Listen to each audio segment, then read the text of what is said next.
नमस्कार, times of Swaraj में आप सबों का स्वागत है और मैं हूं संतोष सिंह।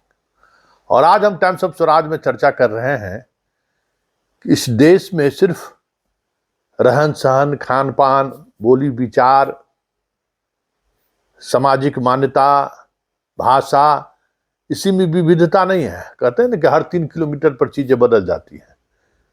इस देश में आर्थिक स्थिति में भी जबरदस्त विविधता है। एक वर्ग या एक समाज ऐसा है इस देश में जो 5 किलो अनाज के लिए सुबह सुबह लाइन में खड़ा रहता है। दूसरा वर्ग ये है कि इस बार कांग्रेस को वोट किए तो 5 किलो के बदला में 10 किलो अनाज देगा। मतलब इस देश की एक अच्छी खासी आबादी महीने में 5 किलो अनाज मिले, इसको लेकर संघर्ष कर रहा है, इसको लेकर वोट कर रहा है। उसी तरीके से इस देश की एक बड़ी आबादी राम राज्य स्थापित हो, हिंदू राष्ट्र बने, इसको लेकर डिबेट करने में लगा हुआ है।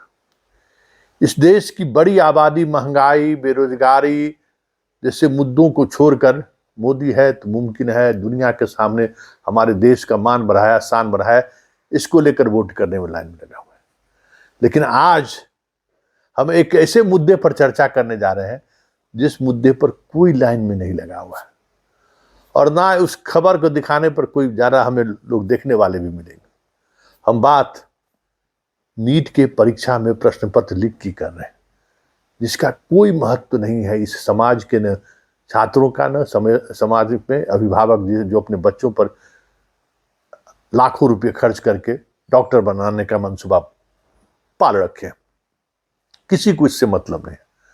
और एक हम लोग के गांव में है ना हेहर, तो हम हेहर मतलब क्या कहते रहिए फिर भी ये आदमी अपना ही धुन पर चलेगा, तो वही हेहर हम पत्रकार हैं।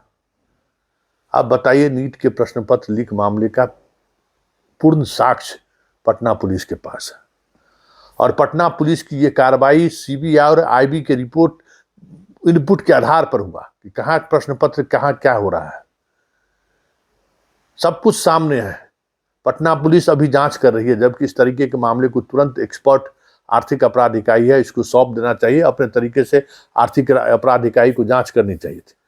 सब कुछ ठहरा सा है, क्योंकि जो सॉल्वर गैंग है या जो सॉल्वर गैंग जो काम का, बताइए ना, पटना के सेंटर पर दूसरे राज्य का विद्यार्थी परीक्षा देने के लिए क्यों आया था भाई? अब तो ये भी बातें सामने आ रहा है कि महाराष्ट्र का भी लड़का लड़की आ गया था पटना सेंटर में परीक्षा देने के लिए। इसका मतलब ग्लोबली पूरे ऑल ओवर इंडिया में इस तरीके का खेल हो रहा था जिसमें बिहार के लोग सहभागी थे। फिर भी कोई कार्रवाई नहीं हो रही है। नीट रिलीज जारी कर रहा है कि सवाल ही नहीं है प्रश्न पत्र लीक मामले का। तो आज हाईकोर्ट में, पटना हाईकोर्ट में जनहित याचिका दायर हुई है और याचिका इस आधार पर दायर हुई है कि जो अखबारों में जो खबर छपी है, मीडिया ने जो खबर चलाई है, उसके आधार पर हाईकोर्ट संज्ञान ले और इस मामले की सीबीआई जांच हो और परीक्षा रद्द होनी चाहिए। हाईकोर्ट में मेंशन हुआ है, पता नहीं कब इस पर सुनवाई होगी, कब हाईकोर्ट इस पर संज्ञान लेगा, कहना मुश्किल है, क्योंकि हाईकोर्ट के लिए भी ये प्रायोरिटी नहीं है। बेहतर परीक्षा हो, अच्छे लोग परीक्षा में चुन कर आए, ये मानसिकता हाईकोर्ट में भी नहीं है। वहां भी इसी तरीके की मानसिकता के लोग हैं कि 5 किलो अनाज 10 किलो में राम मंदिर बना के नहीं, हिंदू हृदय सम्राट हुए कि नहीं, मोदी ने दुनिया के सीना फाड़ कर दिखाया कि नहीं, बस इतना ही है। इसी में पूरा कोर्ट का दिन भर इसी में चल जाता है। लेकिन इस तरीके के महत्वपूर्ण मुद्दों में देख रहे हैं ना, बीपीएससी में शिक्षक बहाली को लेकर हाईकोर्ट में कितनी याचिका दायर है, तारीख पर तारीख दिए जा रहे हैं। तो नीट वाले मसले पर इस तरीके का एक बड़ा अपडेट आया, इसलिए हमने आप तक ये बातें पहुंचाई है। लेकिन बड़ा सवाल ये है, 23-24 लाख बच्चे ये परीक्षा का फॉर्म भरे हैं।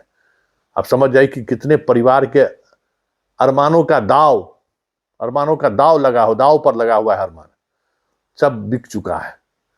फिर भी जो कहते हैं ना कि हम पाकिस्तान को चूड़ी पहनाएंगे, अरे बाबा पहले हिंदुस्तान की सॉल्वर गैंग को चूड़ी पहनाइए ना, जो हमारे प्रतिभाओं को डॉक्टर बनने से रोक रहा है, इंजीनियर बनने से रोक रहा है, आईएएस बनने से रोक रहा है, आईपीएस बनने से बन रहा है, डिप्टी कलेक्टर बनने से रोक रहा है।